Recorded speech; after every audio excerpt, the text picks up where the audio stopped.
Alhamdulillah, tentunya senantiasa kita bersyukur betul kepada Allah Subhanahu wa taala atas seluruh kenikmatan yang Allah berikan kepada kita.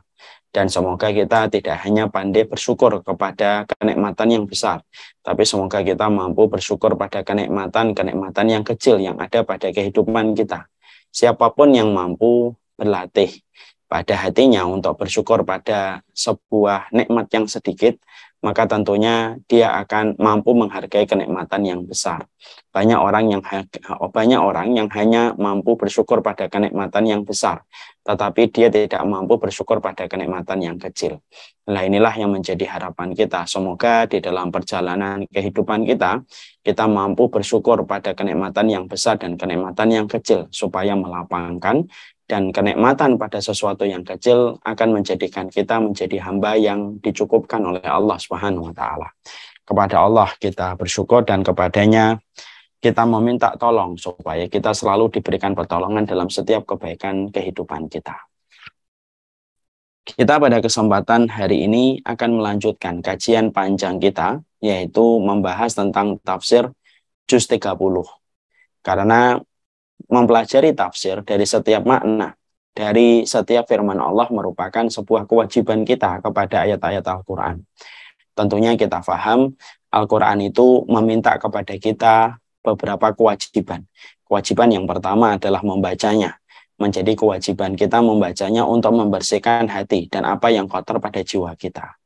Yang kedua, yaitu adalah bagaimana kita memahami artinya. Yang ketiga adalah memahami tafsirnya atau memahami maknanya.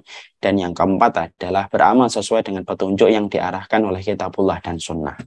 Ini yang menjadi perhatian besar oleh kita. Dan inilah yang menjadikan kita harus memahami. Ini merupakan PR yang dibebankan oleh Allah ketika kita diberikan kenikmatan yang besar, yaitu adalah Al-Quran. Kita harus ingat kepada salah satu perkataan yang disampaikan oleh Imam Ibnu Qayyim. Allah itu merawat dunia ini dan memperbaiki kehidupan manusia dengan Allah menurunkan Al-Quran.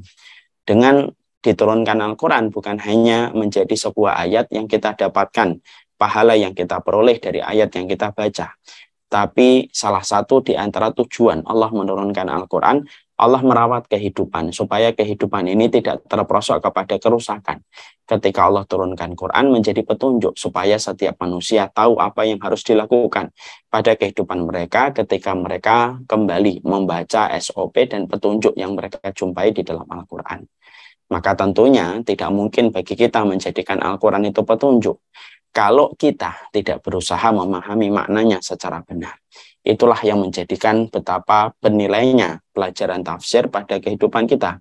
Karena sesungguhnya di dalam kehidupan tafsir ini akan memberikan keberkahan dalam setiap urusan kita. Amin insyaallah. Live IG-nya nggak ada suara.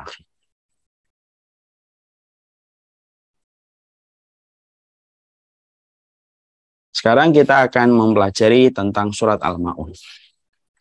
Surat Al-Ma'un merupakan salah satu surat yang ke-107. Dia memiliki 7 ayat. Ini merupakan surat yang bersifat makkiyah, diturunkan sebelum Rasulullah SAW melaksanakan perjalanan hijrah. Ini merupakan sebuah surat yang sebenarnya singkat, tetapi memuat perkara-perkara pokok yang harus dipahami dan harus dimengerti baik oleh setiap hamba yang beriman. Kita sudah mempelajari ayat yang pertama, ayat yang kedua, sampai ayat yang ke-5, yaitu mempelajari tentang siapakah yang diterangkan oleh Allah sebagai orang yang mereka terlaknat di dalam sholatnya. Karena kita menjumpai ternyata orang yang sholat belum tentu selamat di hadapan Allah dan belum tentu selamat dari kemurkaan Allah. Karena sholat itu memiliki prosedur dan memiliki tuntutan yang harus kita laksanakan. Di dalam tuntutan sholat itu supaya sholat kita menjadi barang berharga yang diterima oleh Allah, memantaskan kita mendapatkan rahmatnya Allah. Makanya Imam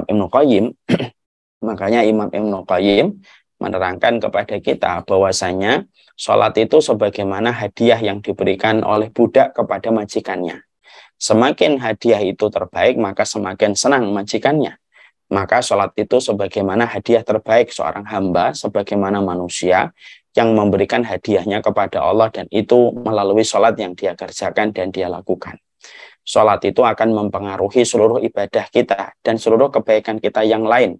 Sebagaimana keburukan sholat akan mempengaruhi seluruh keburukan-keburukan pada ibadah-ibadah yang lainnya. Yang juga harus kita perhatikan dan harus kita mengerti. Banyak orang yang berasumsi, saya kalau tidak sholat tidak apa-apalah. Yang kan ada ibadah-ibadah yang lain, jangan salah. Hal ini tentunya kurang benar dalam beberapa alasan. Kalau ada manusia yang mereka sudah meremehkan sholat, maka urusan yang lain itu menjadi tidak berarti di sisi Allah. Kebaikan yang dia lakukan itu hanya habis untuk mengganti dosa ketika dia telah meninggalkan sholat. Karena sholat merupakan sebuah ikatan yang besar yang Allah ikatkan dan Allah bebankan ikatan itu kepada manusia. Makanya jangan sampai apapun yang kita lakukan meninggalkan sholat. Walaupun mungkin kita masih melakukan dosa, walaupun masih melakukan maksiat, jangan tinggalkan sholat. Karena dengan masih melakukan sholat, walaupun masih melakukan kemaksiatan dan dosa, kita berharap semoga sholat itu akan membantu kita untuk meninggalkan dosa dan kemaksiatan itu. Saya melihat beberapa orang yang mereka melakukan dosa-dosa besar, tetapi mereka masih melaksanakan sholat. Walaupun memang sholatnya tidak ideal, karena harusnya sholat itu menghalangi dia dari dosa besar. Tapi ternyata walaupun dia masih sholat, akhirnya sholat itu membantu dia untuk keluar dari dosa dan kemaksiatan itu di masa mendatang. Dan itulah salah satu di antara perkara besar di dalam sholat. Maka janganlah kita beranggapan kita selama masih melakukan kebaikan yang lain nggak apa-apa walaupun sholatnya masih bolong-bolong. Jangan pernah berpikiran itu, karena harga yang harus dibayar kalau meninggalkan sholat, maka harganya itu terlalu mahal dibandingkan dengan kemurkaan yang kita dapatkan ketika kita meninggalkan sholat walaupun kita melakukan ibadah-ibadah lainnya. Inilah yang disebut dengan perkara pokok, dan perkara yang pertama kali dihisab dari kehidupan manusia adalah masalah sholatnya. Sekarang kita akan membahas. Kemarin kita telah membahas panjang, yaitu adalah orang-orang yang mereka itu lalai di dalam sholatnya. Kita juga membahas termasuk salah satu orang yang lalai di dalam sholat itu, yaitu adalah mereka yang di dalam sholatnya mereka melakukan perkara dan melakukan hal-hal yang tidak semestinya, yang harusnya mereka penuhi semua syarat di dalam urusan mereka melaksanakan sholat. Sekarang mari kita lihat. Siapakah yang dimaksud dengan fi sholatihim sahun? Maka fi sholatihim sahun yang dikatakan di dalam ayat ini bahwasanya alladzina hum an sholatihim sahun, yaitu adalah mereka yang lalai terhadap sholatnya. Maka Syekh Utsaimin lalu menjelaskan yang termasuk pada kategori orang yang mereka lalai di dalam melaksanakan sholat, maka setidaknya ada 4 makna.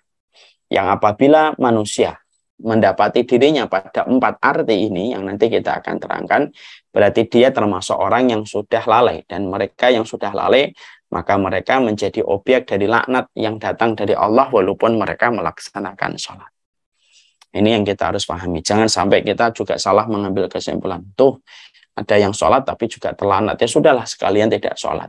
Jangan begitu. Kalau yang sholat saja masih ada yang terlaknat, apalagi yang tidak sholat. Itu jauh lebih terlaknat dari mereka yang melaksanakan sholat walaupun masih belum sempurna. Karena apa? Dosanya meninggalkan sholat jauh lebih besar dan laknatnya jauh lebih agung daripada orang yang melaksanakan sholat walaupun mereka masih mendapati kelalaiannya. Sekarang, ya, mari kita lihat. Fi sholatihim sahun itu apa? Yang pertama, dikatakan fi sholatihim sahun adalah orang yang lalai dengan tidak mengerjakan di awal waktu. Mereka sering menunda-nunda sampai akhir waktu. Ya.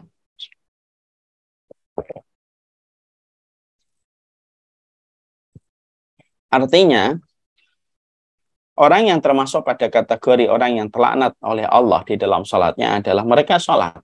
Tapi ketika mereka sholat, mereka memilih waktu yang mereka tidak prioritaskan pada hal yang pertama, pada waktu yang pertama. Tetapi mereka memilih pada waktu akhirnya, ketika mendekati batasan waktu sholat berikutnya. Orang yang mereka selalu mengakhirkan kebaikan, termasuk kebaikan sholat, maka haruslah mereka ingat kepada apa yang pernah disabdakan oleh Rasulullah. La yazalan nasu yuakhirunal hasanat hatta yuakhiruhumullahu hasanatahu yaumal qiyamah.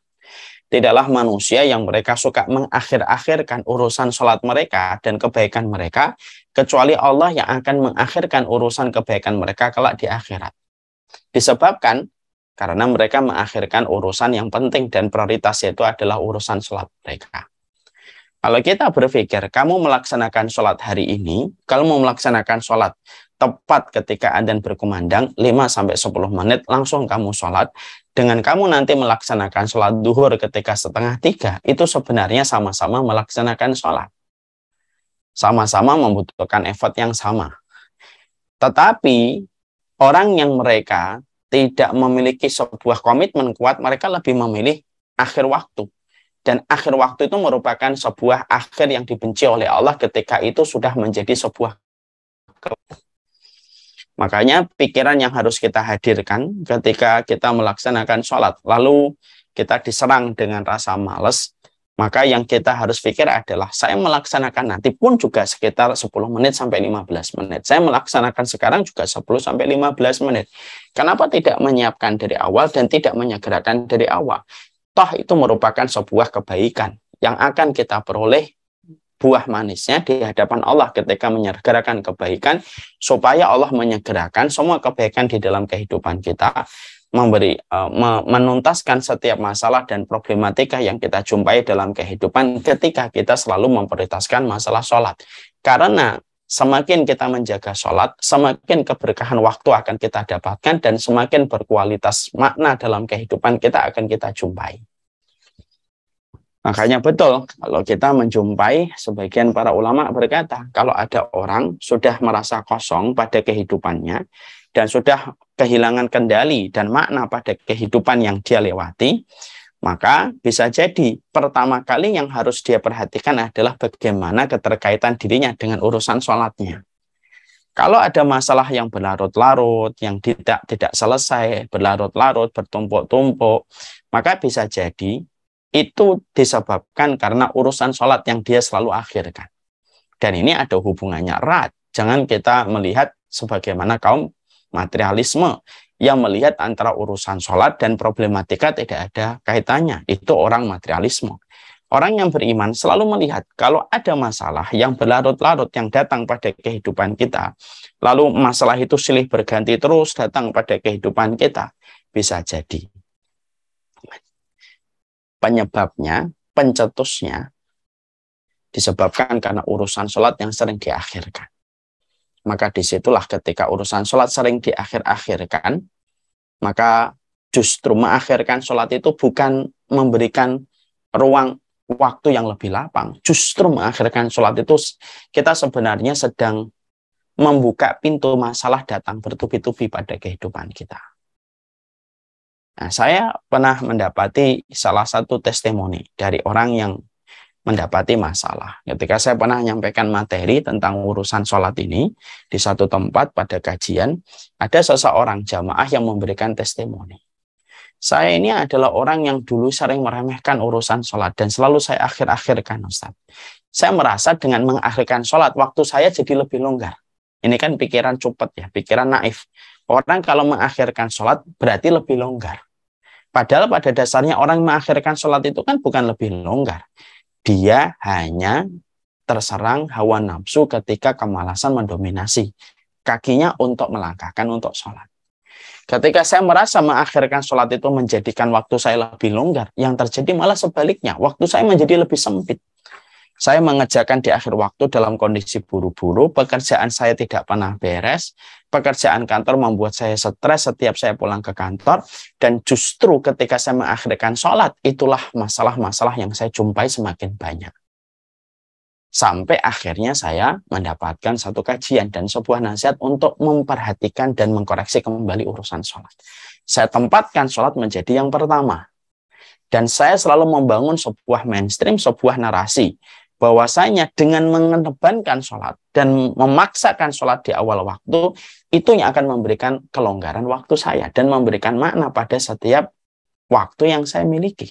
Dan ketika merubah itu, Allah memberikan kepada saya hal-hal yang luar biasa. Setelah saya memperbaiki sholat saya yang tidak di akhir waktu, tetapi saya tempatkan di awal waktu. Ini kisah nyata. Emang sangat mempengaruhi, Ustadz? Mempengaruhi. Saya ambilkan sebuah analogi yang ringan. Ibu-ibu dan seluruh santri, pernahkah kita membaca tentang kehidupan minimalis? Kehidupan minimalis itu adalah kehidupan orang yang dia berkomitmen untuk ngurangin barang di dalam rumahnya. Ya, dia hanya memakai barang-barang yang diperlukan saja. Barang yang tidak diperlukan dikeluarkan dari rumahnya. Masya Allah ya, hanya mengeluarkan barang dari rumah itu memberikan efek yang luar biasa. Saya pernah membaca salah satu penulis di Jepang ketika dia menganut kehidupan minimalis. Yang asalnya dia seorang pemabuk, apartemennya penuh dengan barang, lalu menjadikan dia depresi, hubungannya hancur, pekerjaannya juga terpuruk, sampai dia menemukan sebuah metode kehidupan untuk meminimalisir barang. Dia keluarkan barang-barang yang tidak perlu. Seiring dia mengeluarkan barang-barang itu, seiring dia merasa kehidupannya semakin ngerti tujuannya dan semakin merasakan ketenangan. Saya berpikir, ini orang Jepang yang tidak mengenal keimanan kepada Allah. Tapi saya langsung membayangkan, kalau hanya ngurangin barang, bisa memberikan efek yang luar biasa pada kehidupan beliau sebagai penganut konsep kehidupan minimalis, apalagi orang yang beriman. Orang yang beriman itu dimulai pada saat dia memperbaiki kualitas kehidupannya, maka yang diperbaiki pertama kali adalah menjaga komitmen dia untuk selalu memperhatikan dan memprioritaskan urusan sholatnya. Karena dengan mendahulukan urusan sholat itu bukan menjadikan waktu menjadi lebih sempit, tetapi justru waktu lebih lapang, karena yang memiliki waktu adalah Allah. Kan Allah menyampaikan, la tasubbuddar, wa ana dahru. Kan Allah menyampaikan, jangan mencela waktu, jangan mencela zaman. Sayalah pemilik waktu, kata Allah. Berarti waktu itu miliknya Allah. Allah sempitkan waktu itu kepada orang-orang yang Allah kehendaki. Allah lapangkan waktu-waktu itu kepada orang yang Allah kehendaki. Makanya kalau kita sholat di awal waktu, karena kita ingin mendapatkan waktu yang lapang dengan semua yang kita butuhkan pada kehidupan, kelapangan waktu itu diset pada sebuah alarm ketika kita selalu mengedepankan urusan sholat kita. Maka pada saat itulah kita akan mendapatkan kualitas pada kehidupan. Ini yang menjadikan kita akhirnya memahami betul, ya, yaitu adalah orang-orang yang mereka dalam kondisi mengakhirkan sholat itu. Maka ini termasuk orang-orang yang mereka sahur. Jadi kalau ada orang ketika melaksanakan sholat duhur di atas jam 2 sahur. Orang yang mereka melaksanakan sholat asar di waktu jam 4:30, dia sudah termasuk sahur. Orang yang melaksanakan sholat subuh di atas waktu syuruk, dia sudah termasuk sahur. Orang yang melaksanakan sholat maghrib ketika 5 menit, 10 menit sebelum adzan isya, maka termasuk sahur. Semakin dimundurkan, maka semakin sempit ruang dalam kehidupan kita dan terasa sempit waktu yang kita miliki. Yang kedua, termasuk di antara kata sahun adalah lalai tidak melaksanakan rukun dan syaratnya. Artinya, ketika melaksanakan, dia tidak memperhatikan bagaimana tata cara sholat yang sunnah. Dia tidak peduli dengan apa yang dia lakukan di dalam sholatnya. Dan dia tidak pernah berhajat. Dia tidak pernah berkeinginan untuk kembali mempelajari tentang urusan sholat. Bagaimana takbir yang benar, bagaimana meletakkan tangan yang benar, bagaimana rukuk yang benar, bagaimana ketika i'tidal yang benar, bagaimana sujud yang benar, sebagaimana yang dicontohkan oleh Rasulullah SAW. Akhirnya dia melaksanakan sholat sesuai dengan apa yang dia inginkan. Dia melaksanakan sholat bukan berbasis dengan referensi ilmu, tetapi berbasis dengan apa yang dia pernah pelajari ketika di TPA. Ini termasuk sahur. Sehingga sepanjang hidupnya dia tidak pernah mempelajari tentang fikih sholat. Dari awal, kecuali hanya mengandalkan gerakan yang dia hafal ketika waktu kecil belajar di TPA. Ataupun belajar di Taman Quran. Hanya sebatas itu saja. Akhirnya ketika dia melaksanakan sholat, maka sholat yang dia lakukan dan sholat yang dia kerjakan tidak sesuai dengan syarat dan rukun. Padahal Rasulullah Shallallahu Alaihi Wasallam sudah memberikan warning keras. Shollu kama ra'aitumuni usolli. Sholatlah kalian sebagaimana kalian melihatku sholat. Sholatlah kalian sebagaimana kalian melihatku sholat. Berarti sholat itu tidak bisa memakai prasangka, tidak bisa memakai apa yang kita mau, memakai apa yang kita inginkan, lalu kita beranggapan Allah kan maha tahu. Betul, Allah maha tahu. Tapi Allah juga maha adil. Allah adilnya menyuruh kita melaksanakan sholat sesuai dengan rukun dan syaratnya. Itu keadilan Allah. Siapapun yang mengikuti rukun dan syarat yang dicontohkan oleh Rasulullah, dialah yang terhindar dari sahun. Siapapun yang mereka tidak peduli dengan tata cara yang disampaikan oleh Nabi, lalu dia melaksanakan sholat semau-mau yang dia kerjakan, semau-mau yang dia inginkan, maka dia terkategori sebagai orang yang sahun. Kan kita harus belajar. Makanya, kalau boleh saya berkata, ibu-ibu dan bapak sebagai penuntut ilmu harus minimal 1 kali mengikuti series tentang masalah sholat. Makanya itulah yang menjadikan kita di Samilah series yang kedua, Samilah series kita temanya adalah From the Earth to the Arsh. Dari bumi menuju ke arasnya Allah di dalam sholat. Kenapa kita bahas itu? Kita bahas karena apa? Urusan sholat itu urusan besar. Urusan sholat itu ada rukunnya. Urusan sholat itu ada syaratnya. Dan ada gerakannya. Yang semuanya itu harus dipahami dengan ilmu. Orang yang melaksanakan sholat, karena dia pernah mempelajari rumpun ilmu tentang urusan sholat, dari A sampai Z dia belajar, itu pahalanya tidak akan sama dengan orang yang mereka melaksanakan sholat hanya bermodal pengamatan dia di waktu kecil. Lalu dia melanjutkan sampai dia dewasa. Itu tidak akan pernah sama. Tidak pernah sama itu. Ya. Makanya pertanyaan kita, masing-masing dari kita menjawab, sudah pernah ngikutin series tentang sholat? Dari A sampai Z? Sudah pernah ngikuti daurah tentang sholat dari A sampai Z? Itu minimal sekali dalam seumur hidup kita harus pernah mengikuti. Jadi kita belajar nih, kenapa takbiratul ihram begini, kenapa kemudian cara memegang tangan kita begini, bagaimana cara kita ketika rukuk bagaimana. Karena orang yang mereka ketika melaksanakan sholat, lalu mereka meremehkan urusan ini, mereka termasuk orang yang sahun. Dan kita jumpai ya, berbagai macam orang itu ketika mereka melaksanakan sholat itu terkadang kita jumpai dengan berbagai macam gerakan-gerakan. Yang bahkan gerakan itu tidak pernah dikenal oleh kalangan para ulama.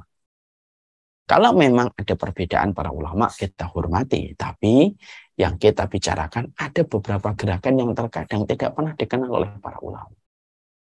Ada yang takbir begini lalu diputar. Baru begini. Ya kan? Mungkin madzhab Syafi'i, Malik, Hanabilah, kemudian Malikiyah mungkin nggak pernah mengenal metode di dalam takbiratul ihram semacam itu. Nah ini loh yang menjadi sebuah perhatian kita. Pelajari tentang fikih sholat minimal sekali di sepanjang kehidupan kita, supaya ketika kita mempelajari pertama sekalinya di dalam seumur hidup kita, menghindarkan kita dari salah satu sifat yang dibenci dan dimurkai oleh Allah. Yaitu adalah orang yang sholat tetapi rukun dan sholatnya justru mengundang kemurkaan dari Allah. Ada orang yang sholat gara-gara rukun dan gerakannya tidak sebagaimana yang diajarkan oleh Allah dan Rasulnya, ya sebagaimana dia berkorupsi dan mencuri di dalam sholatnya ketika sujudnya tidak sempurna. Hati-hati. Wudhu kalau tidak sempurna, ancamannya neraka. Sholat kalau tidak sempurna sebagaimana rukun dan syarat yang ditetapkan oleh syariat, itu pun ancamannya neraka. Karena dia, sholat itu memuat banyak komponen yang harus kita penuhi setiap komponen itu, supaya komponen ini bisa menjadi ibadah yang diterima oleh Allah. Pesawat terbang, kalau ada salah satu komponen dari pesawat terbang rusak, konsekuensi dari komponen yang rusak menjadikan pesawat itu tidak bisa terbang dengan layak. Sholat, kalau ada beberapa komponen di dalam sholat, kok tidak sempurna, kita sempurnakan komponen itu, itu yang akan menjadikan sholat itu tidak akan terbang untuk meraih rahmatnya Allah. Itu yang kedua. Yang ketiga, yaitu adalah orang yang mereka lalai dengan tidak menjaga kekhusyuan di dalam sholat. Artinya mereka ketika sholat hatinya terbang kemana-mana. Tidak pernah berusaha memberikan kesungguhan pada hatinya untuk berpikir bahwasanya sholatnya itu menghadap kepada Allah yang menguasai alam semesta. Dia remehkan urusan hatinya. Dia biarkan hatinya terbang. Layaknya burung di atas udara. Yang hinggap dari satu pohon ke pohon, dari satu pikiran kepada pikiran-pikiran yang lainnya. Dia tidak menghadirkan makna pada hatinya. Istihdharul qalbi di dalam sholat yang dia lakukan. Maka inilah yang menjadikan seseorang ketika sholatnya, bisa jadi sholat sudah selesai dia lakukan, dia tidak mendapatkan sedikit pun pahala dari apa yang dia lakukan, karena pahala itu kembali acuannya pada konsentrasi hatinya ketika dia di dalam melaksanakan urusan sholat. Ada orang yang sholat itu tipenya, ketika dia sholat, dia tidak memperhatikan gerakannya. Ada orang yang dia di dalam sholat memperhatikan gerakannya, tetapi lalai di dalam hatinya. Ada orang yang ketiga, orang yang di dalam sholat itu mereka memperhatikan gerakannya, memperhatikan khusyuknya, tetapi terkadang khusyuknya hilang dalam beberapa waktu. Dan ada orang yang mereka sholat dan khusyuk gerakannya benar, hatinya khusyuk sepanjang dia sholat. Urusan khusyuk ini urusan berat. Dan pertama kali yang hilang dari umatnya Rasulullah SAW itu adalah sholat. Dan yang pertama kali hilang dalam urusan sholat itu khusyuk di dalam sholat. Padahal sholat itu merupakan bentuk terapi ketenangan maksimal yang diimani oleh para sahabat Nabi. Ya, makanya berat ya kalau kita mendapati Rasulullah mengatakan arihna bis sholat. Nabi itu kalau capek justru menyuruh Bilal untuk mengumandangkan adzan segera pada waktunya, lalu beliau berkata, istirahatkanlah kami dengan sholat. Ya. Urwah bin Zubair, beliau seorang ulama besar di kalangan tabi'in.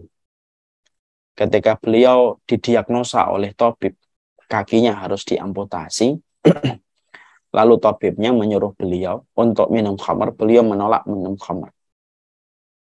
Lalu beliau berkata, jangan suruh aku untuk minum khamar, hanya karena kalian ingin mengamputasi kakiku. Kalau kalian ingin mengamputasi kakiku, maka lakukanlah amputasi kakiku ketika aku dalam kondisi sedang sholat. Dan Masya Allah ya, diamputasi kakinya Urwah bin Zubair ketika dalam kondisi sholat, tanpa beliau merasa kakinya telah diamputasi. Padahal tingkat kesakitan yang dirasakan sangatlah luar biasa. Itulah khusyuk di dalam sholat. Inilah pertanyaan. Inilah pertanyaan. Kenapa ada orang sholat masih bisa frustasi?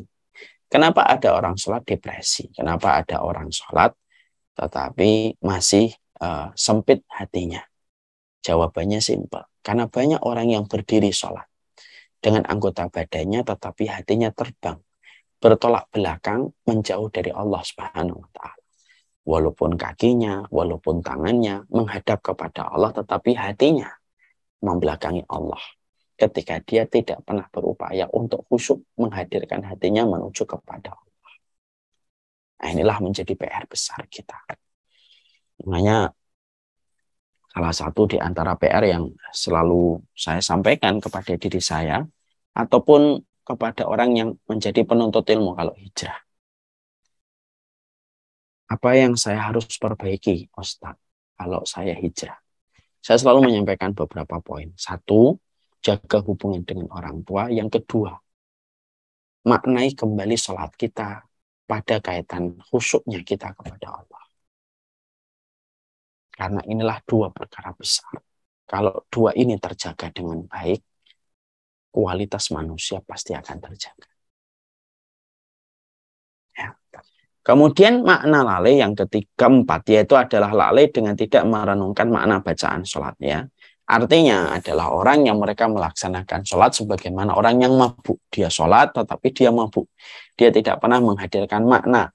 Kenapa membaca Allahu Akbar? Kenapa membaca Allahumma ba'id baini? Kenapa membaca Al-Fatihah? apa makna pada Al-Fatihah yang dia baca, pada ayat yang dia baca dia tidak mengetahui maknanya. Dia baca sebagaimana orang yang membaca mantra tanpa dia mengetahui makna mantra itu. Orang yang mereka termasuk tidak pernah mengetahui makna pada setiap apa yang dia baca di dalam sholat, maka ini termasuk orang yang sahun.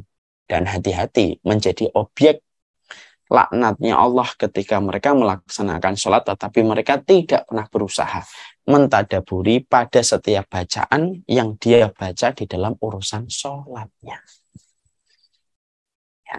Jadi penting bagi kita, tadi kan saya menyampaikan, ini kembali kepada kaitan yang pertama atau yang kedua. Inilah pentingnya belajar tentang series masalah sholat, sekali saja. Kalau boleh saya menyampaikan, ikutin itu series kami yang kedua, From the Earth to Arsh, atau ikutin daurah-daurah sholat yang ada. Pelajari dari A sampai Z tentang urusan sholat. Bagaimana maknanya, bagaimana Sami Allahu liman hamidah itu keutamaannya apa, bagaimana membaca Rabbana walakal hamdu itu keutamaannya apa, maknanya apa, itu harus kita paham. Urusan lain kita boleh bodoh.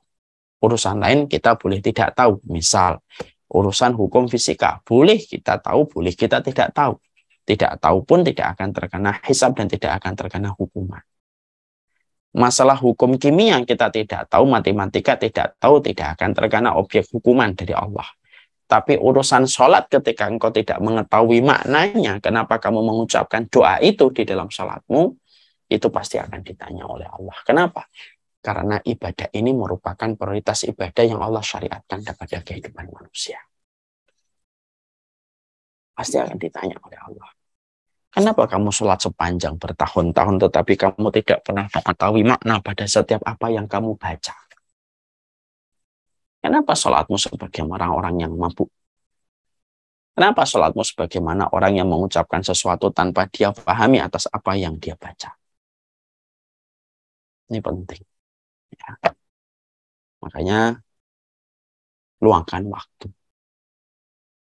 2 hari 3 hari, betul-betul 2 atau 3 hari itu kita khusus untuk mempelajari tentang urusan sholat.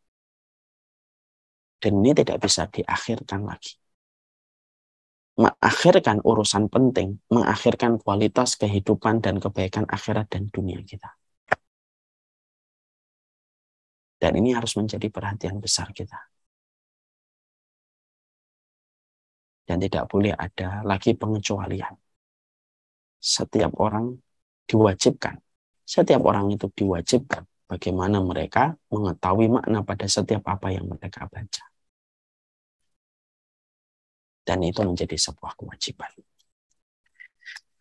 Maka setelah itu, kita mendapati tidaklah orang yang mengakhirkan sholat, tidaklah orang yang tidak melaksanakan rukun, orang yang mereka tidak mencegah khusyuan di dalam sholat, orang yang tidak merenungkan makna bacaan sholat, kecuali ada beberapa kondisi. Siapakah orang yang sahun itu? 1, orang yang sahun itu adalah tipenya orang munafik.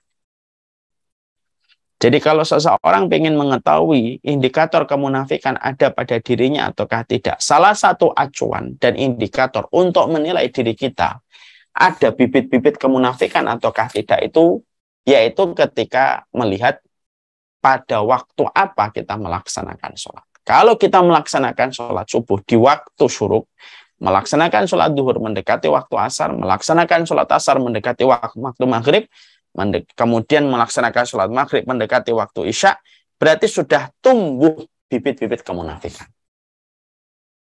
Ya. Karena apa? Tidaklah orang yang sahun kecuali pertama, orang yang sahun itu siapa aja? Pertama orang munafik. Makanya mari kita merenungkan yang dikatakan oleh Rasulullah SAW di dalam salah satu riwayat, di dalam riwayat Bukhari, tilka sholatul munafik, tilka sholatul munafik, tilka sholatul munafik. Nabi mengatakan itulah sholatnya orang munafik. Diulang-ulang oleh Nabi 3 kali. Tilka sholatul munafik, tilka sholatul munafik, tilka sholatul munafik. Diulang-ulang oleh Rasulullah SAW hingga 3 kali. Ya jelisu yarkubus syamsha idza kanat baina qarnayni syaitan qama fanaqara arba'an la yadhkurullah fiha illa qalila. Orang munafik itu salatnya bagaimana? Kata Rasulullah, salatnya orang munafik itu dia duduk melakukan aktivitas sembari melihat matahari. Ini sholat asar. Kita paham ya, sholat asar ini merupakan salah satu sholat yang memiliki keutamaan yang sangat besar. Itu sholat asar. Lah, orang munafik itu kalau sholat asar, maka mereka itu yajlisu yarqubus syamsa. Mereka itu duduk melihat matahari, mengawasi matahari. Dia duduk mengawasi matahari. Kalau matahari itu masih terang, maka dia mendahulukan dan memprioritaskan apa yang dia lakukan dari aktivitas pekerjaannya dan aktivitas mainannya. Sembari dia ngeliatin matahari lagi. Kalau dia di kantor, maka dia buka kerambu di jendelanya, dia buka. Oh, masih terang. Ya, hatta idza kanat baina qarnai syaitin, kalau kemudian sampai matahari sudah berada di dua tanduknya syaitan, artinya sudah jam 5, sudah mulai menguning dan mulai memerah, barulah dia berdiri, fanaqara, dan terburu-buru dia melaksanakan sholat ketika dia melihat bahwasanya matahari sudah menguning ketika lagi menuju pada kemerahan. Wala yadhkurullaha fiha illa qalila, dan dia tidaklah mengingat Allah kecuali sebentar saja. Ya. Makanya ini yang kemudian menjadikan memahami betul. Ini termasuk salah satu sholatnya orang munafik. Siapapun di antara kita yang apabila merutinkan sholat di atas jam 5 pada sholat asarnya, tidak ada tempat bagi dia untuk mencela kecuali dia celah dirinya sendiri, bahwasanya sudah tumbuh pohon kemunafikan, sudah tumbuh bibit kemunafikan pada dirinya dan pada jiwanya. Dan mematikan itu susah kalau tidak diberikan rahmat dan pertolongan oleh Allah. Ya. Itu sangat sulit. Lalu kaitannya dengan sholat subuh, mereka tidak melaksanakan di masjid. Ya. Sholat isya dan sholat subuh. Jadi orang munafik itu sholat asarnya mereka pandangannya selalu melihat matahari, sholat isyanya tidak di masjid, sholat subuhnya tidak di masjid. Ini bukan untuk nilai orang lain, untuk menilai diri kita masing-masing. Siapapun orang yang mereka mendapati pada kehidupan sholat isyanya dan sholat subuhnya tidak pernah berada di masjid, maka hati-hati. Benih kemunafikan itu semakin membesar, dan semakin membesar. Dan ketika semakin membesar, terkadang bisa dibawa sampai mati. Bisa dibawa sampai orang itu meninggal dunia. Makanya sedih ya kalau kita melihat orang yang kita cintai, apabila orang yang kita cintai sudah meremehkan urusan 3 sholat ini.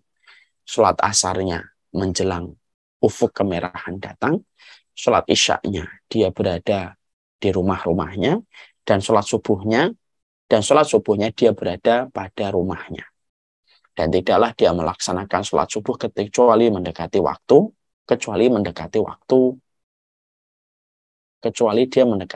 syuhur. Maka itu adalah indikator kemunafikan. Siapapun dia. Ya. Hati-hati ya terhadap masalah ini. Kita juga harus hati-hati ya. Kadang-kadang kita suka salah persepsi. Ya. Suka salah persepsi ketika melihat ada orang yang tanda jidatnya hitam. Kita lalu menyaksikan bahwasanya dia ahlus sholat. Ini juga kurang benar. Saya pernah mendapati, udah lama dulu ada yang pernah ngomong ke saya, Ustadz, saya punya teman tanda jidatnya hitam. Tapi ternyata dia tidak pernah ke masjid. Bukankah tanda hitam itu merupakan tanda bekas sujud? Salah. Inilah persepsi yang salah masyarakat kita. Min asari sujud yang ada pada akhir surat Al-Fatihah. Ada surat Al-Fatihah. Min asari sujud itu bukan tanda hitam di jidat. Karena Rasulullah dan para sahabat itu tidak ada yang memiliki tanda hitam di jidatnya. Tidak ada. Tidak ada yang memiliki tanda hitam di jidatnya. Rasulullah tidak memiliki tanda hitam di jidat. Para sahabat pun tidak memiliki tanda hitam di jidat. Ya, ini yang kita harus perhatikan. Tanda hitam di jidat itu karena Kalau para ulama menyampaikan karena gesekan yang terjadi ketika dia sujud disebabkan karena sensitivitas kulitnya ketika menempel pada tanah atau menempel pada kain yang ditekan oleh keningnya. Kalau tanda hitam di jidat merupakan indikator banyaknya sujud, tentunya Rasulullah adalah orang yang paling hitam jidatnya. Dan Rasulullah tidak hitam kening beliau. Para sahabat pun tidak hitam keningnya. Ada orang yang tanda hitam di keningnya merupakan tanda sholat, mungkin.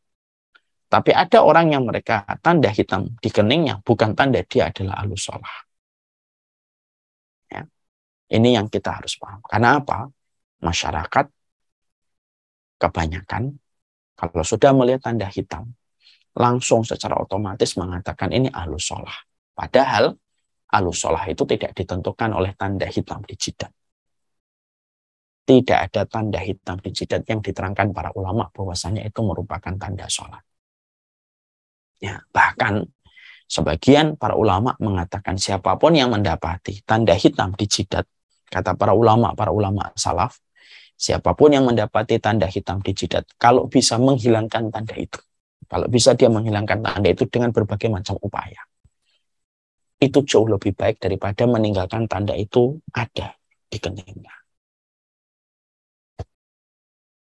Ini yang kita harus mengerti. Sekali lagi, kembali kepada tadi, siapa orang yang sahun itu? Orang yang sahun itu yang pertama orang munafik. Dan salah satu indikator yang paling mudah untuk menilai kemunafikan seseorang itu ketika mendiagnosa dirinya, bukan untuk memvonis orang lain, bagaimana interaksi dia pada sholat asar, bagaimana sholat isya'nya di mana, dan bagaimana sholat subuhnya di mana. Kalau tiga ini kita jumpai pada diri kita, kita sholat asarnya mendekati waktu merah, ketika ufuk sudah mulai tenggelam, kita sholat isya'nya di rumah, kita sholat subuhnya di rumah, hati-hati. Fix dan confirm. Bibit itu sudah ada kemunafikan pada hatinya. Tinggal bagaimana dia berinteraksi. Kalau dia berusaha memadamkan, memaksakan dirinya untuk disiplin datang ke masjid, maka benih itu akan mati. Tapi ketika dia tetap membiarkan berlarut-larut, maka itulah yang akan dia bawa sampai dia mati. Maka itulah yang akan dia bawa sampai dia mati. Na'udzubillahi min dzalik. Dan itulah yang paling mengkhawatirkan. Ya, orang yang mereka itu sahun adalah mereka yang ketika mereka sahun itu adalah mereka yang mengakhirkan sholat mereka itu. Yang kedua, termasuk orang-orang yang sahun di dalam urusan sholat itu adalah orang-orang yang mereka muttabi'ul hawa. Orang-orang yang mereka itu mengikuti hawa nafsu dan mendahulukan hawa nafsu. Termasuk di dalamnya makna dunia. Orang yang selalu mendahulukan dunia, maka mereka memiliki salah satu sifat. Orang yang mendahulukan dunia itu selalu memprioritaskan dunianya dulu sebelum urusan sholatnya. Sehingga akhirnya urusan sholat bukan menjadi sebuah kebutuhan primer, tapi kebutuhan mungkin sekunder bagi dia. Jadi ketika bertabrakan antara urusan primer bagi dia, yaitu urusan dunia, dihadapkan pada urusan sholat yang dia anggap itu sekunder, maka dia selalu mendahulukan urusan dunianya lebih dulu daripada urusan sholatnya. Pecinta dunia itu menjadi orang yang paling tertuduh, tidak bisa menjadi orang yang lepas dari kriteria sahun. Ya, makanya saya menyampaikan di sebuah materi. Orang itu kalau menjadi pencari dunia, maka dia tidak akan pernah cukup waktunya. Sehingga seluruh waktu yang dia berikan, 24 jam dalam satu hari, 7 kali dalam satu bulan, 7 kali dalam satu pekan, tidak akan pernah merasa cukup dengan apa yang dia kerjakan. Dan pertama kali pencari dunia itu apa? Yang dikorbankan itu urusan sholat. Jadi pencari dunia itu mengorbankan pertama kali itu ya urusan sholatnya. Yang dikorbankan pertama kali di dalam urusan mereka. Itu mengorbankan urusan sholatnya. Jadi urusan sholat selalu dikorbankan pertama kali bagi orang yang mencari dunia. Orang munafik yang pertama, orang yang menjadi sahun itu yang kedua adalah orang yang mereka itu pencari dunia. Karena apa? Pencari dunia itu tidak pernah cukup.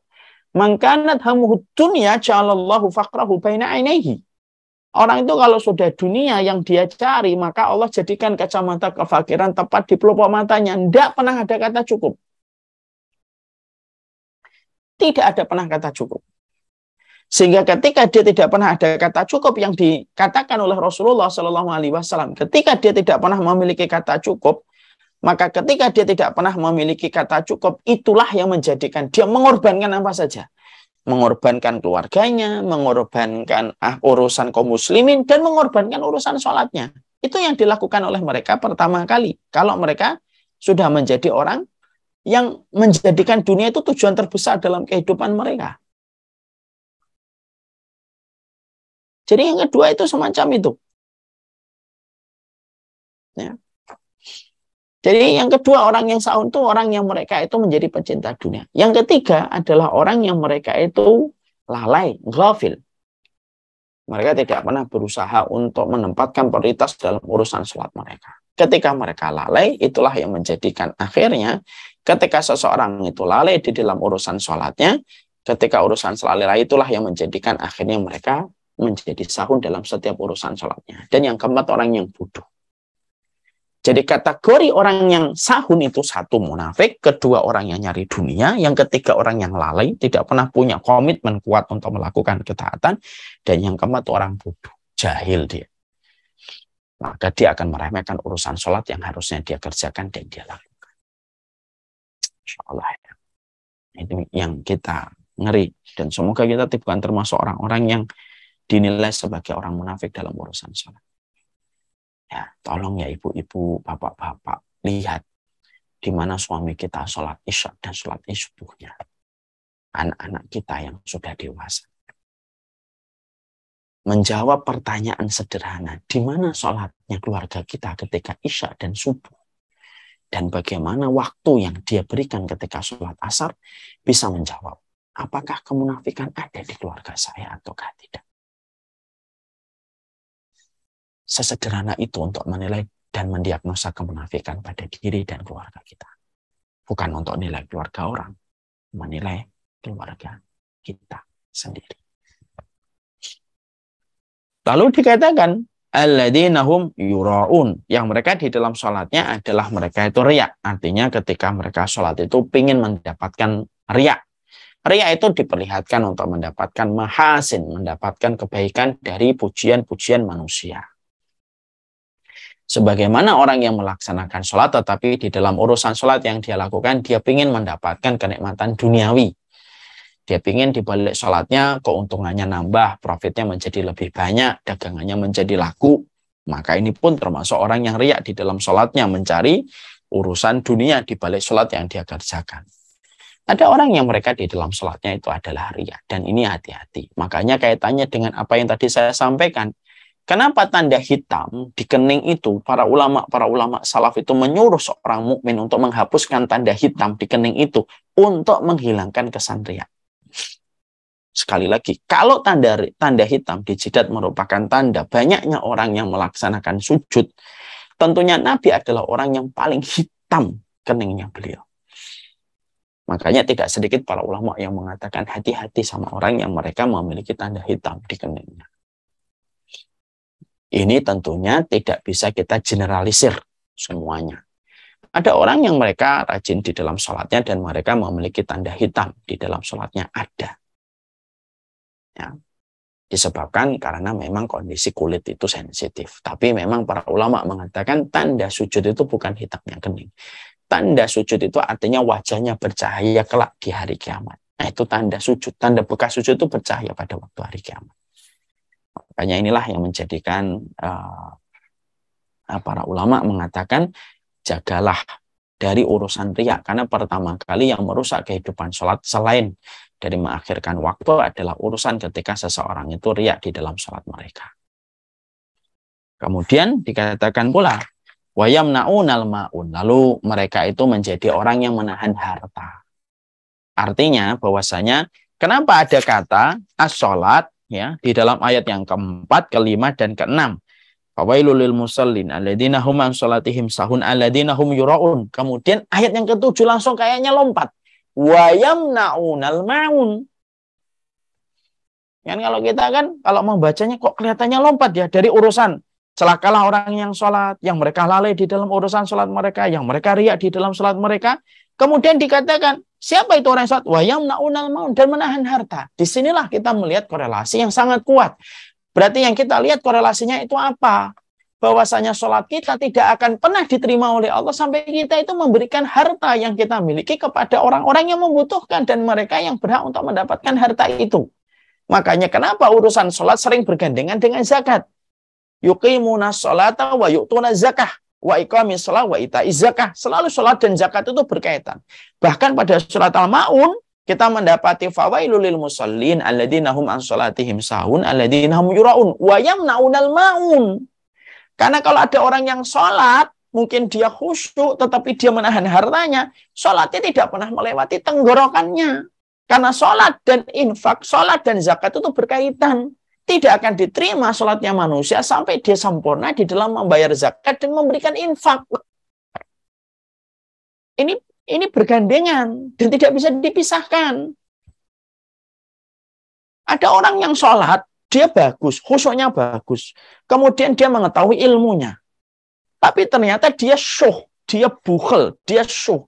Bukhel itu bakhil, syuh itu sampai dirinya sendiri juga dia bakhil. Dia tidak pernah memberikan zakatnya, dia tidak pernah memberikan nafkahnya, apa infaknya kepada orang-orang yang membutuhkan. Maka pada saat itulah ketika dia menahan hartanya, tidak mau membayarkan zakatnya dan tidak mau memberikan infaknya, maka sholatnya terlaknat. Karena apa? Sholat dan zakat, sholat dan infak itu berkaitan dan tidak dipisahkan. Makanya Allah selalu menggandingkan perintah sholat dengan membayar zakat. Coba buka dalam Quran, selalu berkaitan sholat, zakat, sholat, zakat. Yuqimuna shalah wa yu'tuz zakah, yuqimuna shalah wa yu'tuz zakah. Terus bergandengan. Karena apa? Karena dua-duanya tidak bisa dipisah. Itulah yang menjadikan kita memahami. Semoga Allah memberikan keberkahan dari apa yang kita kaji. Selesai surat Al-Maun. Pada pembahasan ini, Masya Allah ya, ini memberikan evaluasi kepada kita semuanya. Kalau ibu-ibu sudah merasa banyak masalah, diperbaiki. Waktu kita melaksanakan sholat. Karena tidaklah orang yang mendahulukan waktu sholat, berarti dia telah menyuntikkan makna waktu dalam hidupnya, dalam keberkahan, ketika selalu memprioritaskan urusan sholat. Orang tidaklah mengakhirkan sholat kecuali justru mempersempit ruang waktu pada hari yang dia miliki. Semakin diakhirkan, semakin banyak hal yang akan menguras energi kita pada hari itu ketika kita sudah mengakhirkan transaksi kita kepada Allah. Siapapun yang memprioritaskan sholat, mendahulukan waktunya, dan ada adzan langsung dia bergerak, maka pada dasarnya dia telah melonggarkan waktunya sesuai dengan keberkahan waktu yang diberikan oleh Allah. Sekali lagi, pemilik waktu adalah Allah. La tasubud dahr wa ana dahru. Jangan mencela masa. Akulah pemilik masa, kata Allah. Dan masa itu Allah sempitkan kepada orang yang Allah kehendaki, dan masa itu Allah lapangkan kepada orang yang Allah kehendaki. Dan orang yang dilapangkan waktunya adalah orang yang mendahulukan waktunya untuk Allah. Selebihnya Allah berikan keberkahan pada setiap urusannya. Wassalamualaikum. Semoga Allah memberikan kebaikan dalam apa yang kita kaji, dan semoga surat Al-Maun kita pelajari. Kalau tidak salah, surat Al-Maun ini kita pelajari hampir 5 pertemuan kalau tidak salah. Setengah tahun kalau tidak salah, kalau saya tidak salah ingat. Setengah tahun kita belajar tentang ar-ra'aital ladzi yukadzibu biddin. Kita belajar dulu artinya din apa, kita belajar yatim itu apa, miskin itu apa, kita sudah pelajari semuanya. Kalau tidak salah saya ingat betul ini 6 kali atau 7 kali pertemuan. Berarti mungkin setengah tahun kita belajar surat Al-Maun. Nah, tinggal bagaimana kita mengaplikasikan pada realita kehidupan kita. Wassalamualaikum warahmatullahi wabarakatuh. Ternyata sudah jam 2:15, kita kembalikan kepada Majelis Ta'lim Riyadul Jannah di Nizami Al-Andalus. Sekarang kita buka tanya jawab. Alhamdulillah Ustadz, selesai kita membahas tafsir Al-Maun. Komen di IG, buka aja kalau ada pertanyaan. Silakan Ibu. Ya, ini sudah ada 2 pertanyaan yang saya catat. Untuk jamaah di sini yang hadir hari ini, apabila ada ingin bertanya, boleh raise hand atau langsung chat. Assalamualaikum.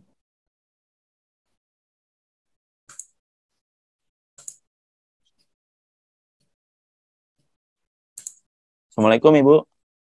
Halo Ustaz. Assalamualaikum. Saya bacakan pertanyaan pertama ya Ustaz ya. Ya.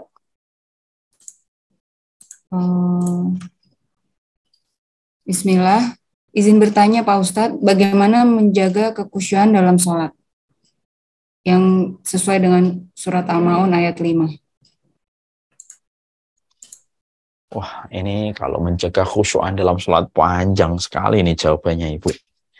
Mungkin kalau boleh saya menyampaikan, ikutin aja kajian kami from the to Arsh, itu saya menyampaikan rumpun tentang masalah sholat runut dari awal sampai akhir.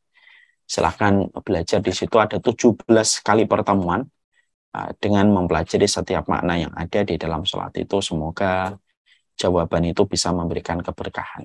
Wallahu a'lam bishawab. Baik Ustadz, pertanyaan berikutnya. Ustadz, saya mempunyai masalah dan kelemahan pada sholat saya, yaitu ingin berdoa pada waktu mustajab, pada waktu sujud. Tapi kelemahan saya setelah sujud saya selalu lupa pada rokaatnya. Bagaimana Ustadz solusinya? Berlindunglah kepada Allah sebelum melaksanakan sholat. Sebelum melaksanakan sholat, a'udzubillahi minasyaitonirrajim. Yang kedua, mintalah tolong kepada Allah. Ya Allah, aku minta khusyuknya aku di dalam sholatku. Dua ini dijaga coba. Sebelum kita mengangkat tangan pada takbiratul ihram. Ibu, berlindung diri dari setan yang mengganggu kita di dalam sholat. A'udzubillahi minasyaitonirrajim. Sembari kita selami maknanya. Yang kedua, minta tolong sama Allah. Ya Allah, aku memohon khusyuknya sholatku. Dua ini kalau dijaga insya Allah akan meminimalisir rasa lupa dan lalai berapa kali kita sholat di dalam rakaat yang kita kerjakan. Baik, jadi sebelum melakukan takbiratul ihram ya Ustadz ya? Ya, betul. Pertanyaan selanjutnya, Ustadz izin bertanya, saat ini Ana menjadi mahasiswa di salah satu perguruan tinggi negeri. Di hari-hari tertentu, Ana mendapat jadwal kuliah yang bertabrakan dengan waktu sholat asar. Kebetulan dosen Ana adalah non-muslim. Apa yang sebaiknya Ana lakukan, Ustaz? Syukran. Coba berdialog baik dengan dosennya. Saya yakin ya, non-muslim itu kan bukan berarti tidak baik. Banyak non-muslim yang mereka memiliki kebaikan hati dan kemurahan hatinya. Sampaikan kepada beliau, tanyakan kepada beliau kondisinya. Sembari kita memberikan komitmen, Pak, kalau misalkan saya diberikan waktu untuk sholat, saya akan bersungguh-sungguh supaya selesai urusan saya dengan pencipta saya. Kalau saya sudah selesai urusan dengan pencipta saya lebih khusyuk, lebih mudah. Saya bukan meminta diistimewakan, tapi saya memohon supaya ini dipertimbangkan. Saya yakin insya Allah kalau kemudian kita bicara baik-baik dari hati ke hati, maka insya Allah semoga dosanya dibukakan hatinya oleh Allah. Baik Ustaz. Pertanyaan berikutnya. Berhubungan dengan indikator ciri orang munafik, yaitu diantaranya melihat di 3 waktu sholat. Itu bagaimana Ustaz dengan profesi tertentu dalam hal tenaga medis? Pada kondisi tertentu agak sulit untuk sholat tepat waktu dan melaksanakan sholat di kedua waktu, yaitu subuh dan isya di masjid. Apakah ini masih bisa dijadikan ciri orang munafik? Syukur. Kalau dia mengakhirkan waktu, tidak bisa melaksanakan sholat isya dan subuh di masjid karena profesi, dan itu bukan karena hawa nafsunya, tapi dia juga bisa melaksanakan sholat langsung walaupun tidak harus di masjid, tapi di tempat pekerjaan dan aktivitas profesinya, tidak apa-apa, tidak ada masalah itu insya Allah. Tapi kalau yang dimaksudkan munafik itu adalah orang yang dengan sengaja betul-betul mengakhirkan sholatnya dan mereka tidak melaksanakan sholat isya dan subuhnya di masjid dan mengakhirkan sholat asarnya. maka itulah yang menjadi sebuah indikator dari bibit kemunafikan.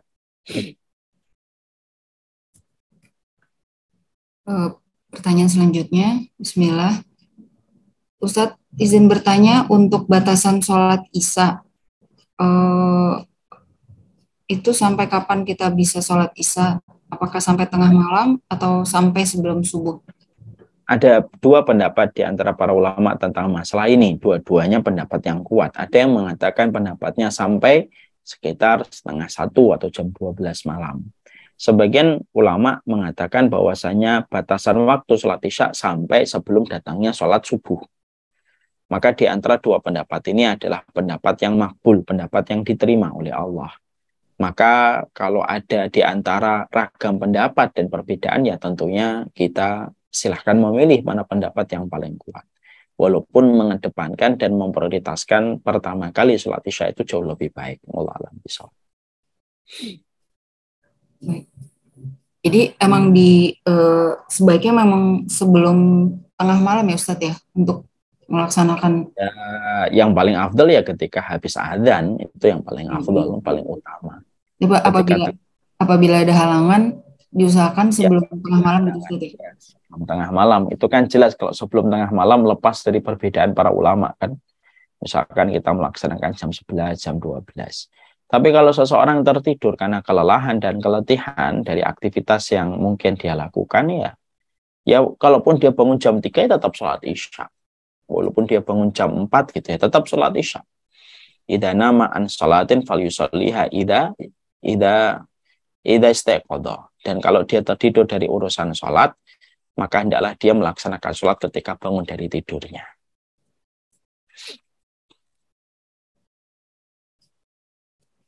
Pertanyaan selanjutnya, Bismillah. Ustadz, saya pernah mendengar bahwa di zaman Nabi Muhammad, laki-laki yang tidak sholat di masjid, rumahnya dibakar. Apakah itu benar, Ustadz?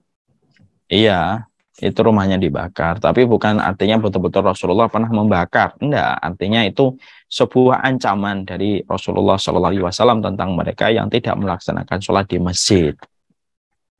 Ya, makanya kita harus paham ya, Ibu ya, Ummu ya. Idza ra'aita rajula fil masjid fasyad lahu wasyad bi anna lahul iman. Kalau kamu menyaksikan seseorang itu di masjid, berarti kamu menyaksikan keimanan pada hatinya. Berarti kalau perkataan para salaf ini kita kembalikan pada makna terbaliknya, kalau ada orang tidak pernah kelihatan di masjid, berarti kita menyaksikan tidak ada iman pada dadanya. Naudzubillahi min dzalik.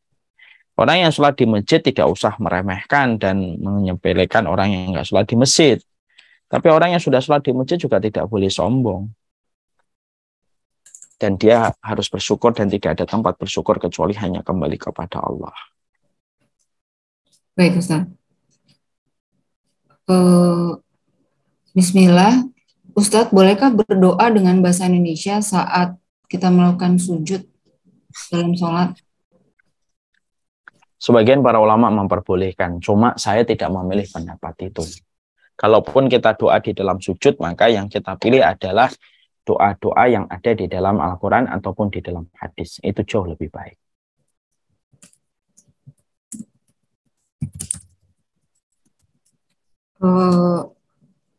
Untuk pertanyaan selanjutnya, Ustadz ingin bertanya untuk indikasi orang munafik sebagai laki-laki apabila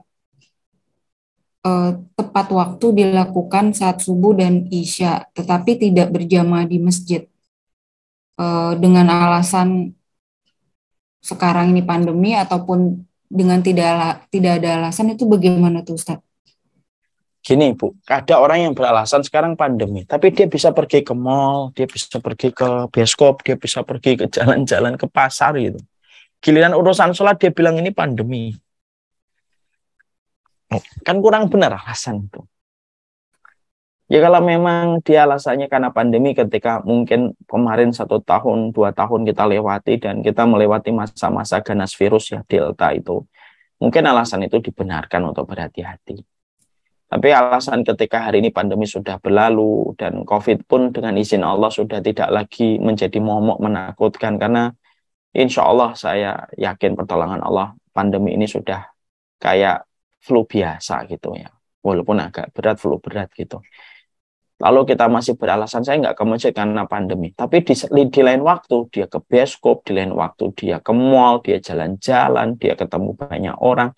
Giliran ketika sholat bilang, wah maaf saya ini pandemi saya nggak ke masjid. Ya kan lucu kalau menurut saya. Baik Ustaz. Logika kita nggak bisa nerima. Logika umum bisa nerima nggak?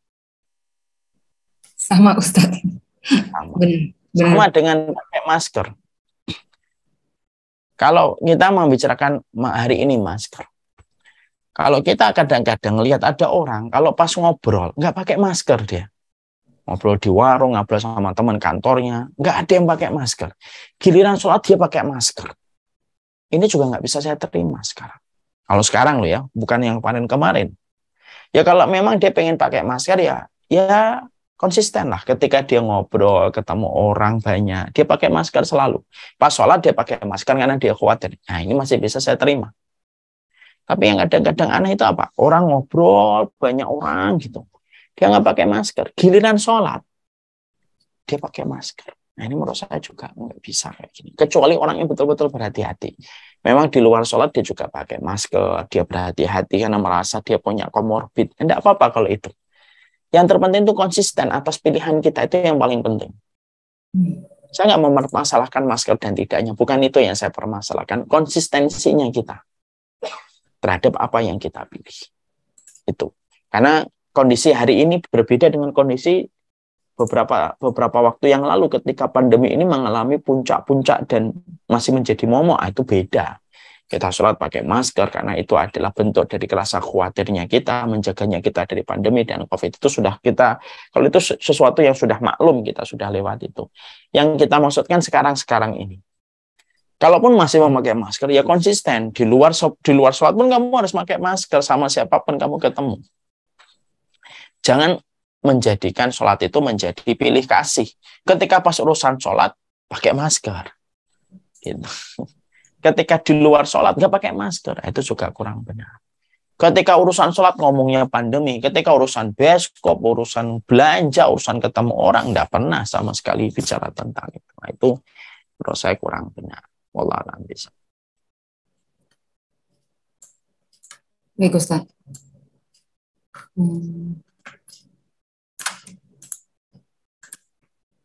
Ini ada pertanyaan agak panjang ya Ustaz ya. Ya, yang terakhir ya Om. Terakhir Ustaz. Iya.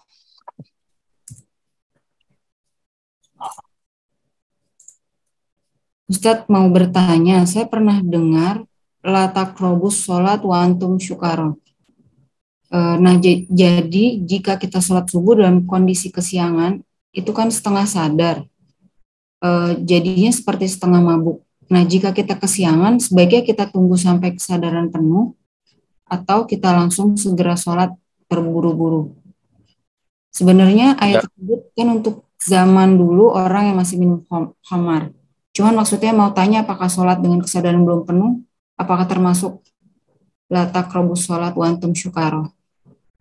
Menunggu sampai matahari terbit karena alasan menunggu kesadaran ya tentunya tidak benar. Kenapa sadarnya lama? Kalau kemudian dia bangun telat, duduk sebentar, 3 menit, 5 menit, oke lah maksimal 10 menit, oke itu masih maklum, sesuatu yang masih kita bisa maklumi lah. Oh ya saya nunggu dulu, saya itu orangnya kalau habis bangun tidur itu nunggu nyawa saya balik dulu. Nggak apa-apa kalau itu masih sesuatu yang masih bisa dilazimi dan sesuatu yang bisa dimaklumi. Tapi kalau dia beralasan, udahlah nunggu sebentar, akhirnya dia duduk, ngelamun, buka macam-macam dulu lama gitu, setelah setengah jam baru dia sholat, alasannya menunggu kesadaran dia. Nah itu tentunya tidak benar. Ya tentunya yang namanya prioritas ya tetap prioritas. Sama kalau misalkan kita pergi, misalkan pada kondisi kita ditunggu pada rapat yang penting di waktu jam 8, kita sudah prepare nih, habis subuh kita sudah bangun, ternyata kelelahan, kita duduk di sofa sebentar, bangun telat. Ya, apa yang kita lakukan? Apakah langsung buru-buru kita naik mobil? Ya, langsung buru-buru naik mobil sembari kita mengkondisikan cepat hati kita. Ya Allah, saya telat, insya Allah perjalanan lancar. Kan gitu. Mungkin nggak ada orang yang telat urusan meeting yang penting banget, kemudian dia sebentar lah, saya duduk dulu lah, mau ngeteh dulu supaya kesadaran saya. Nah, itu jangan gitu. Tetap bergegas. Karena apa? Karena kita sudah terlewatkan dari batas waktunya. Wallahu a'lam bishawab. Baik Ustadz. Ustadz satu lagi Ustadz ya, ada pertanyaan yang bagus ini. Mengenai apabila laki-laki sholat di musola dengan masjid itu hukumnya jadinya gimana tuh Ustadz? Kalau hukumnya sah, tapi kalau ditanya lebih afdal di mana? Lebih afdal di rumah. Sholatul mar'ati fi makhdaiha afdalu min sholatiha fi hujratiha wa sholatiha fi hujratiha afdalu min sholatiha fi dariha wa sholatiha fi dariha khairum min sholatiha fi masjidiha. Sholatnya wanita di ruangan kecil pada rumahnya lebih baik daripada sholatnya dia di ruangan yang lebih besar. Dan sholatnya di ruangan yang lebih besar di rumahnya itu lebih baik daripada sholatnya dia di masjidnya. Semakin kecil dia sholat di dalam rumahnya, maka semakin itu lebih utama. Tapi kalau ada wanita pengen sholat ke masjid, contoh nih, mereka ngikutin misalkan ada kajian subuh saya hari Jumat di komplek perumahan saya, kan banyak ibu-ibu yang ikut dia. Saya pengen sholat di masjid karena ada kajian subuh. Ya silakan aja, enggak masalah. Enggak boleh dilarang hambanya Allah datang ke masjid. La tamna'u ima Allahi anil masajid. Jangan melarang hambanya Allah datang ke masjid. Silakan kalau ada seorang wanita pengen ke masjid, tapi kalau ditanya mana yang paling afdal sholat yang wanita itu di rumah. Allah alam bisa. Kalau untuk laki-laki tetap musola ya Ustadz ya? Maksudnya masjid ya Ustadz? Apabila yang musola atau masjid, pokoknya tempat dikumandangkan adzan dan iqamah, itu termasuk di dalamnya. Oh baik. Baik Ustadz. Baik Ustadz, terima kasih banyak atas waktu dan ilmunya yang telah di-share kepada kami jamaah Riyadul Jannah. Sama-sama, jangan lupa pula untuk menjadi bagian dari kerumunan ribuan para santri untuk mengikuti This is the End. Semoga Majelis Riyadhus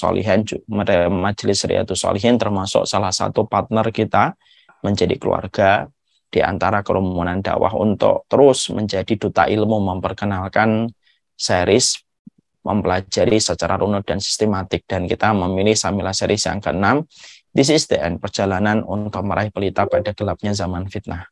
Hari ini sudah lebih dari 1.000 yang mendaftar, semoga segera mendaftar dan memastikan seat kita, dan kita menjadi bagian dari para penuntut ilmu yang sistematik, terstruktur dalam proses pembelajaran kita. Siapapun yang pengen mendaftar, segera mendaftar. Semakin kita mendahulukan kebaikan ilmu, sebagaimana kita mendahulukan ketaatan, maka Allah akan mendahulukan kebaikan dalam kehidupan kita, dan pahalanya pasti lebih besar daripada mereka yang mengakhir-akhirkan pendaftaran. Silakan mendaftar 0857 751 50057. Nanti admin akan share di kolom chat, dan kita akan bersama-sama mempelajari tentang masalah zaman fitnah.